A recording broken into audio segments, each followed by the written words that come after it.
They told you the story of a sleeping girl, but they never told you what she became after she closed her eyes. This is not the tale you grew up with. This is the version they were too afraid to write down. Listen closely, and whatever you do, don't say her name. At the highest floor of the crumbling castle lies a room forever locked, where sunlight dares not enter through thick stone windows. There, in the silent dark, an ancient mirror reigns, not to reflect appearances, but to reveal truth.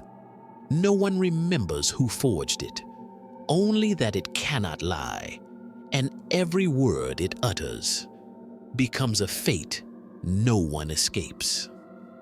Mirror, mirror on the wall, tell me who is the fairest of them all.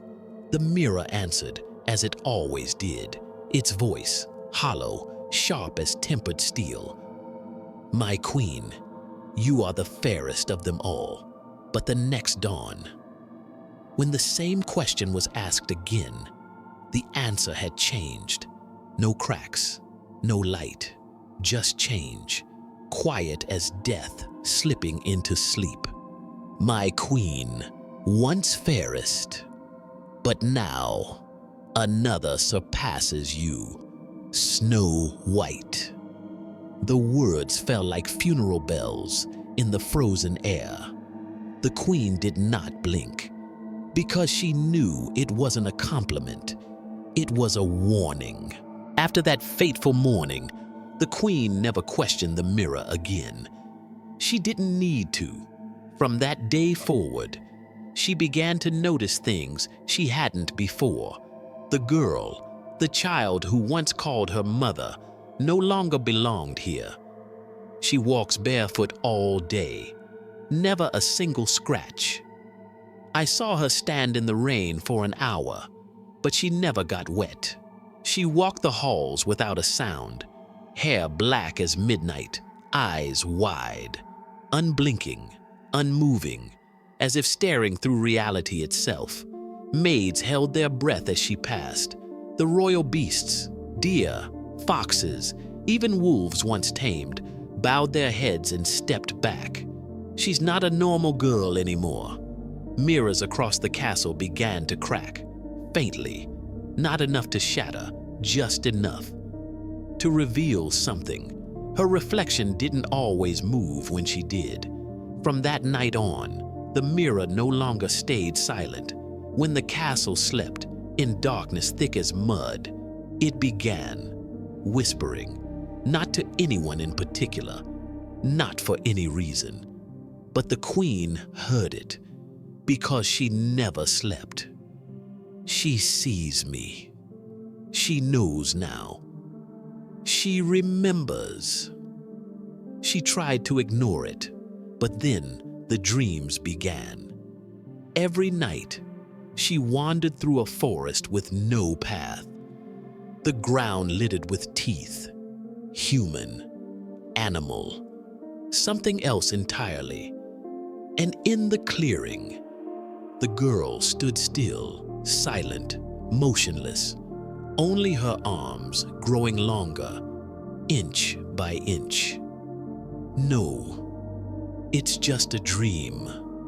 But every night was a dream, and every night was the same.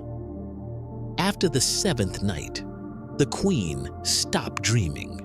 She acted, not out of jealousy, but survival. For those who know the mirror never lies, must accept that truth is not always meant to save us.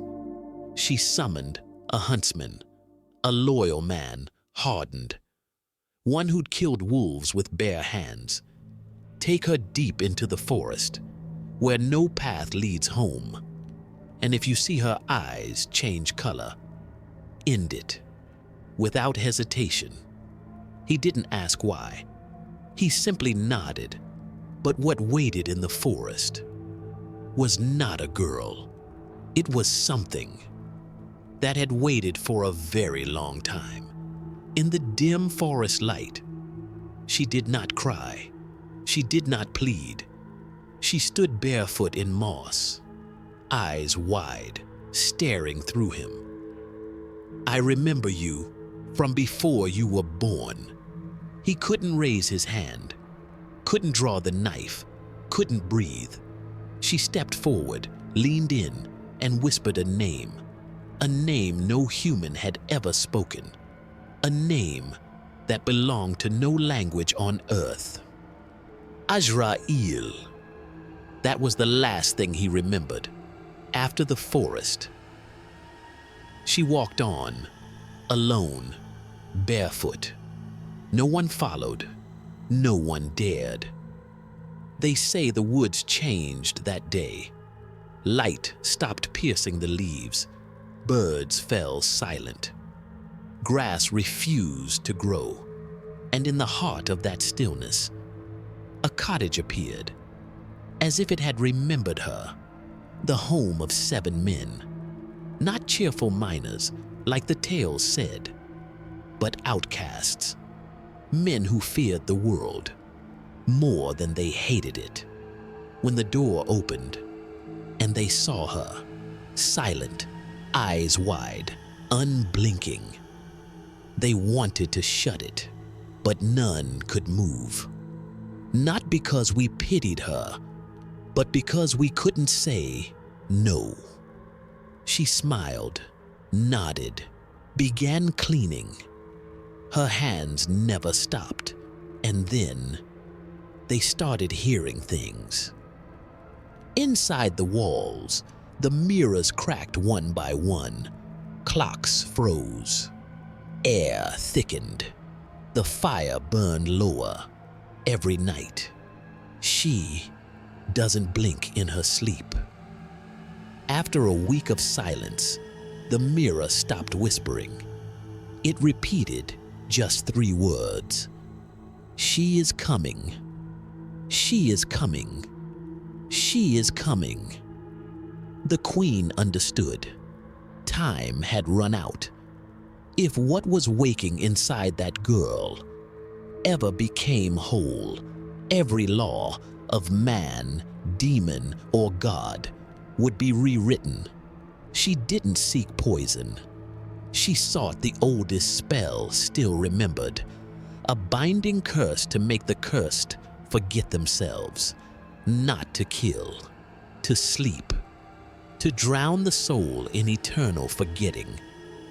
This apple once bitten will make her forget who she is and never remember again.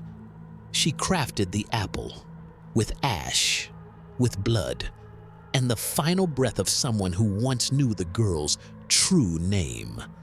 Then she disguised herself, bent, cloudy-eyed, voice cracked like old wood. Sweet girl, try this apple. It's sweeter than sugar. The girl stared, didn't speak, just reached out, calm, without pause, and bit. When her teeth sank into the apple, there was no thunder, no flash, only silence, the kind of silence where even the earth forgets to breathe. She looked at the old woman one last time, still smiling, faint, pale, like a fracture on stone, then collapsed. No struggle, no cry. Her body fell as if it had always known how. Did it work? She stood still, didn't touch the body, then turned away. Each step slow, trembling, like walking away from a nameless storm. But the forest didn't greet her like before. Branches clung to her arms, roots coiled around her legs, dead leaves pressed to her face like the hands of the forgotten. Each step slow, trembling, like walking away from a nameless storm. But the forest didn't greet her like before. Branches clung to her arms, roots coiled around her legs, dead leaves pressed to her face like the hands of the forgotten. Each step, the forest pulled tighter. Too late. You sealed the wrong side. The name was spoken. She wandered into a forest she once knew, but now there was no exit, only roots burrowing into flesh, and laughter rising from beneath her feet, from the ground itself. No one knew what to do with the body. No one dared touch it. No one dared bury it.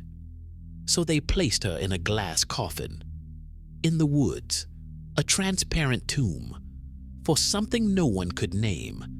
Time passed. Visitors came. Some left flowers, others left bones. Until one day, he came from nowhere, a prince, young, handsome, confident, like the world had waited for him to save it. She's under a curse, sleeping forever. All it takes is a kiss. He bent down, no doubts, no questions. But before his lips touched hers, Azrael, his eyes widened, not with love, but with nothing. She didn't move, but her hand gripped his wrist, cold, too long. And then, who am I? From that day forward, he wandered the woods, talking to rocks, calling trees mother, believing himself to be a bird. No one went near the coffin again, and the dwarves began forgetting each other's names. The castle is cold now. No fire, no people, no memory. Doors lock themselves. Halls loop endlessly. And in the tallest room, where the queen once ruled, only one thing remains: the mirror. It no longer reflects, no longer answers. Who is the fairest of them all? Now, it only repeats one phrase. Every night, every morning, every time someone dares to look. She is here. She is here. She is here. They don't say her name anymore, because those who do forget their own. She no longer needs to be remembered.